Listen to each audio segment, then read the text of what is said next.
പ്രിയപ്പെട്ട വിദ്യാർത്ഥി സുഹൃത്തുക്കളെ, നമ്മൾ കഴിഞ്ഞ വീഡിയോയിൽ ഡിസ്കസ് ചെയ്തത് കാലിക്കറ്റ് യൂണിവേഴ്സിറ്റിയിലെ BBA വിദ്യാർത്ഥികളുടെ ബിസിനസ് എക്കണോമിക്സ് എന്ന സെക്കൻഡ് സെമസ്റ്ററിലെ മേജർ സബ്ജക്റ്റിന്റെ ഷോർട്ട് ആൻസർ ക്വസ്റ്റ്യനും അതിന്റെ ആൻസറും സെക്കൻഡ് മൊഡ്യൂളിൽ ഡിസ്കസ് ചെയ്തു. ഈ വീഡിയോയിൽ നമ്മൾ തേർഡ് മൊഡ്യൂൾ ആണ് ഡിസ്കസ് ചെയ്യുന്നത്. ഇതുവരെ എന്റെ ചാനൽ സബ്സ്ക്രൈബ് ചെയ്യാത്ത പ്രിയപ്പെട്ട വിദ്യാർത്ഥി സുഹൃത്തുക്കൾ സബ്സ്ക്രൈബ് ചെയ്യുമല്ലോ.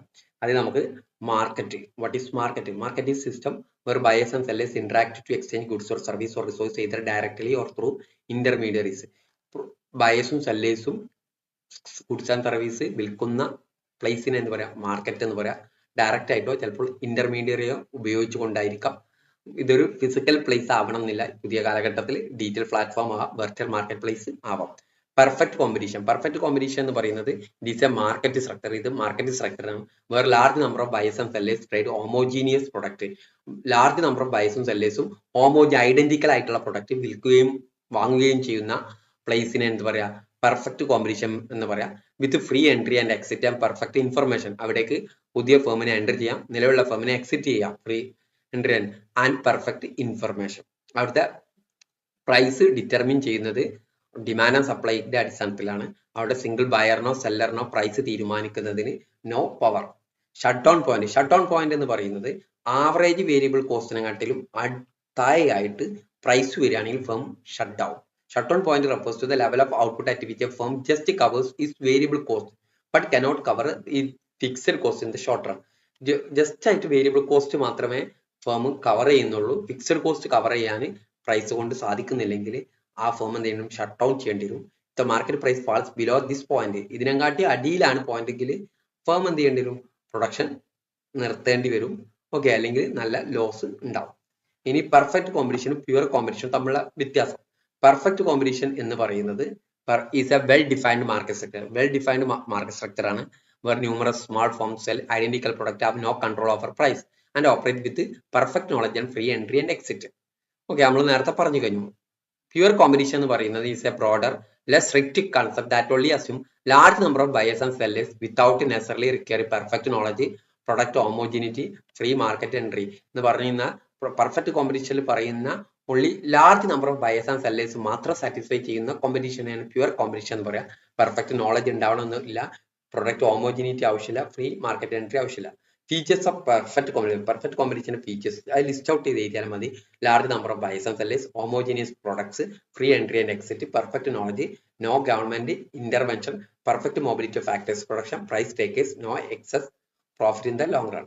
ഇനി മൊണോപ്പൊളി എന്ന് പറയുമ്പോൾ it is a market structure. അവിടെ എന്തായിരിക്കും? Single firm is a sole seller of product or service with no close substitute and high barriers to entry എന്ന് പറഞ്ഞു കഴിഞ്ഞാൽ ഒരു goods and service only single ഫേമേ ഉണ്ടാവുള്ളൂ. അവരാണ് അവിടെ നോ ക്ലോസ് സബ്സ്റ്റിറ്റ്യൂട്ട്, അതിന് സബ്സ്റ്റിറ്റ്യൂട്ട് ആയിട്ടുള്ള ഒന്നും ഉണ്ടാവില്ല. High barriers to entry. ഇപ്പം ഇന്ത്യയിൽ ഇന്ത്യൻ റെയിൽവേ മൊണോപ്പൊളിയാണ്. ഇനി നാച്ചുറൽ മൊണോപ്പൊളി എന്ന് പറയുന്നത് arise due to high fixed cost and economics of scale make it most efficient for a single firm to operate. Fixed cost കൂടുതലാണ്, അതിന് ചെലവഴിക്കേണ്ട ഫിക്സഡ് കോസ്റ്റ്.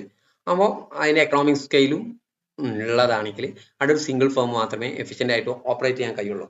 പ്രത്യേകിച്ച് public utility, electricity, Indian railway, ഇതൊക്കെ natural മൊണോപ്പൊളിയാണ്. ഇനി legal ആയിട്ടുള്ള monopoly എന്ന് പറയുന്നത് created by government law, government നിയമപ്രകാരം ത്രൂ പാറ്റന്റ്, ഒരു സാധനം പ്രൊഡ്യൂസ് ചെയ്യാനുള്ള പാറ്റന്റ് ഒരാൾക്ക് ഉണ്ടെങ്കിൽ അവരായിരിക്കും മൊണോപ്പൊളി. കോപ്പിറൈറ്റ്, ട്രേഡ് മാർക്കിന്റെ എക്സ്ക്ലൂസീവ് റൈറ്റ്സ്, പ്രത്യേകിച്ച് ഫാർമസ്യൂട്ടിക്കൽ കമ്പനി.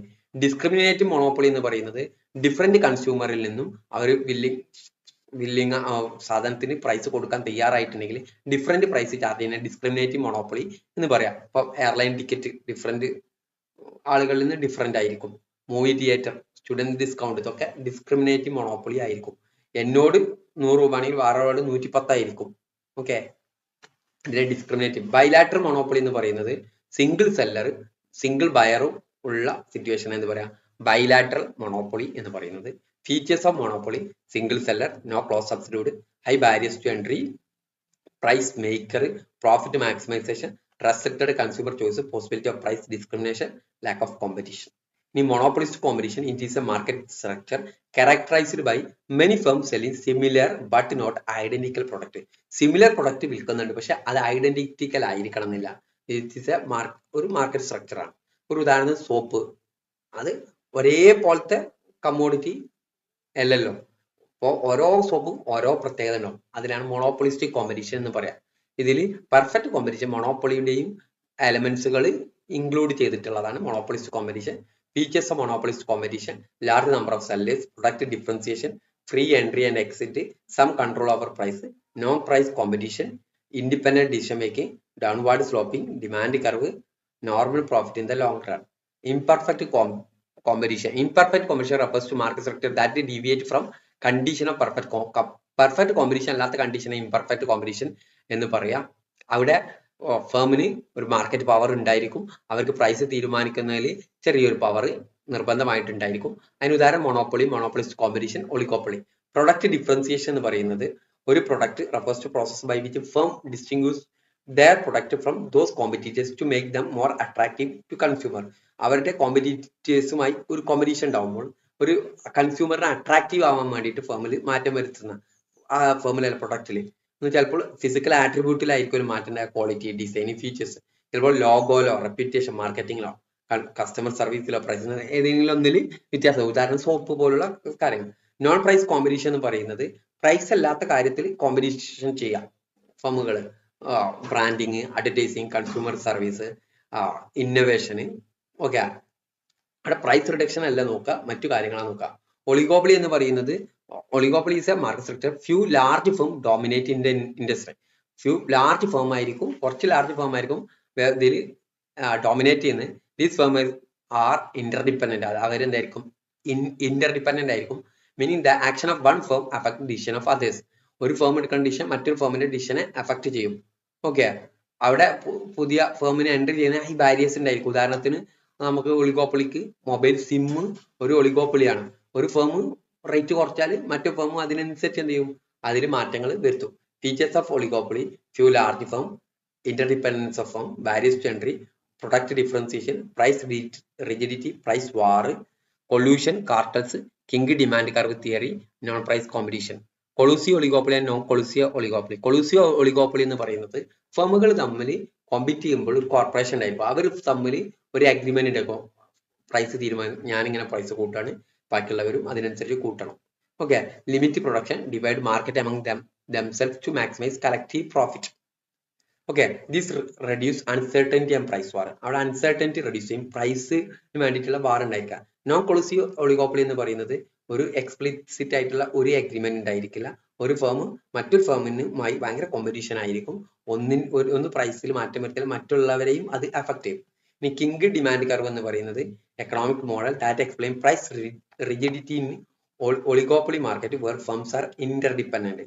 ഫേം ഇന്റർഡിപെൻഡന്റ് ആകുന്ന സമയത്ത് ഒരു പ്രൈസ് റിജിഡിറ്റിനെയാണ് പറയാ കിങ് ഡിമാൻഡ് കർവ് എന്ന് പറയുന്നത്. It suggest that firm face a demand curve with kink due to asymmetric response from competitors when changing price. കോമ്പറ്റീറ്റേഴ്സിന് asymmetric ആയിട്ടുള്ള റെസ്പോൺസ് ഉള്ളത് കൊണ്ട് തന്നെ ഫേം എന്ന ഡിമാൻഡ് കർവിൽ ഒരു കിങ് ഉണ്ടായിരിക്കും. ഇതാണ് ഈ പോയിന്റ് ആണ് കിങ് എന്ന് പറയുന്നത്. ഈ firm raise is price competitors do not follow, causing sharp drop in demand. Firm എന്ത് ചെയ്ത് പ്രൈസ് കൂട്ടി കോമ്പറ്റീറ്റേഴ്സ് അത് ഫോളോ ചെയ്തിട്ടില്ലെങ്കിൽ അതെന്ത് ചെയ്യും?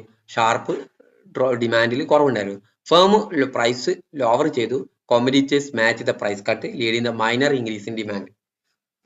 കോമ്പറ്റീറ്റേഴ്സ് മാച്ച് ദയർ പ്രൈസ് കട്ടിൽ മാച്ച് ചെയ്യാൻ തീരുമാനിച്ചു, leading to minor increase in demand. Okay, as a result firm avoid price change.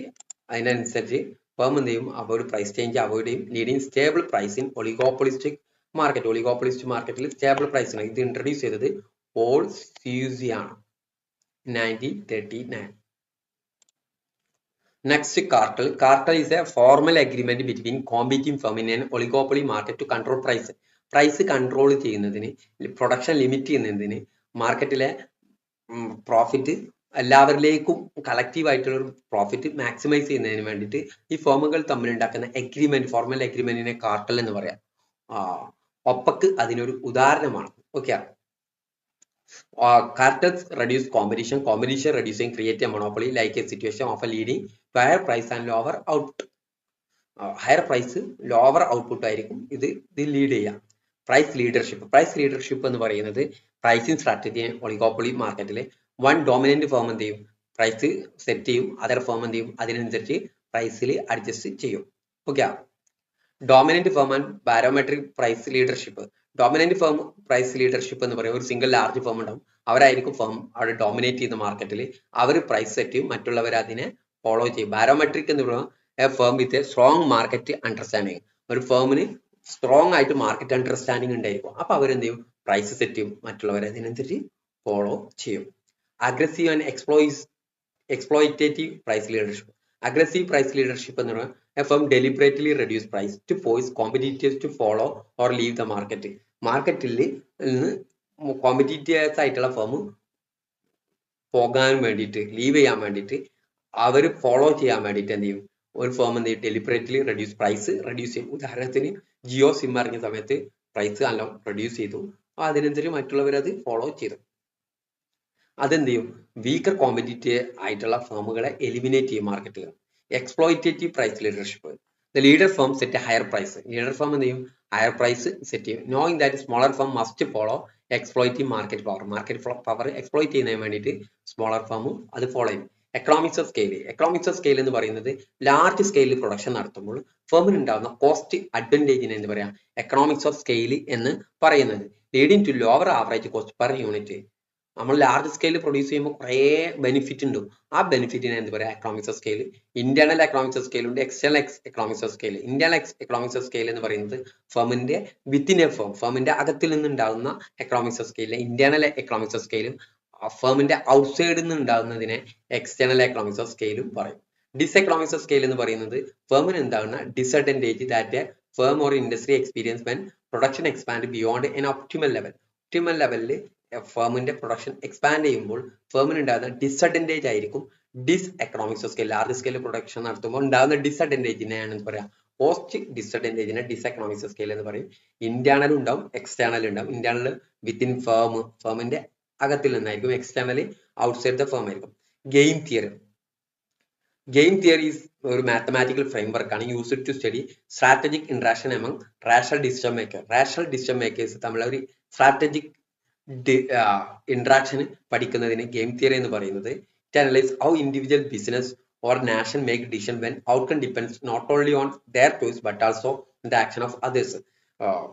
ഇത് അനലൈസ് ചെയ്യുന്നത് ഇൻഡിവിജ്വലി അല്ലെങ്കിൽ ബിസിനസ് അല്ലെങ്കിൽ നാഷൻ അവരൊരു ഡിസിഷൻ എടുക്കുന്നത് അവരുടെ അതിന്റെ ഔട്ട്കം ഡിപ്പെൻഡ് ചെയ്യുന്നത് അവർ not only on their choice, അവരുടെ ചോയ്സിന്റെ അടിസ്ഥാനത്തിലാവണമെന്നില്ല, മറ്റുള്ളവരുടെ ആക്ഷനും ഇവരെ അഫക്ട് ചെയ്യും. സിംഗിൾ മൂവ് ഗെയിം ഉണ്ട്, മൾട്ടിപ്പിൾ മൂവ് ഗെയിം ഉണ്ട്. Single move game is a type of game in which all players make their decision simultaneously. എല്ലാ പ്ലേയേഴ്സും, ആ ഗെയിമിലുള്ള എല്ലാ പ്ലേയേഴ്സും സൈമൾട്ടേനിയസ് ആയിട്ട് ഡിസിഷൻ ഇത് ചെയ്യുന്നുണ്ടെങ്കിൽ, ഡിസിഷൻ എടുക്കുന്നുണ്ടെങ്കിൽ അതിനെ സിംഗിൾ മൂവ് ഗെയിം എന്ന് പറയും. Without knowledge of the choice made by others.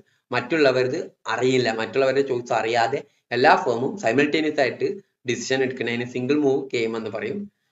ഇനി മൾട്ടിപ്പിൾ മൂവ് ഗെയിം എന്ന് പറയുന്നത് type of game where players make their decision in sequence, often observing the move of previous players before deciding. അവരൊരു കാര്യം ചെയ്യുമ്പോൾ, ഒരു decision എടുക്കുമ്പോൾ, decide ചെയ്യുന്നതിന് മുമ്പ് പ്രീവിയസ് പ്ലേയേഴ്സിന്റെ മൂവ് ഒബ്സർവ് ചെയ്തതിനു ശേഷം നമ്മൾ ഡിസിഷൻ എടുക്കുകയാണെങ്കിൽ അതിനെന്ത് പറയും, മൾട്ടിപ്പിൾ മൂവ് ഗെയിം എന്ന് പറയും. ഇതിൽ നിന്ന് ഈ മോഡ്യൂളും മനസ്സിലായിട്ടുണ്ടാവുന്ന കരുത്താണ്. Okay, thank U.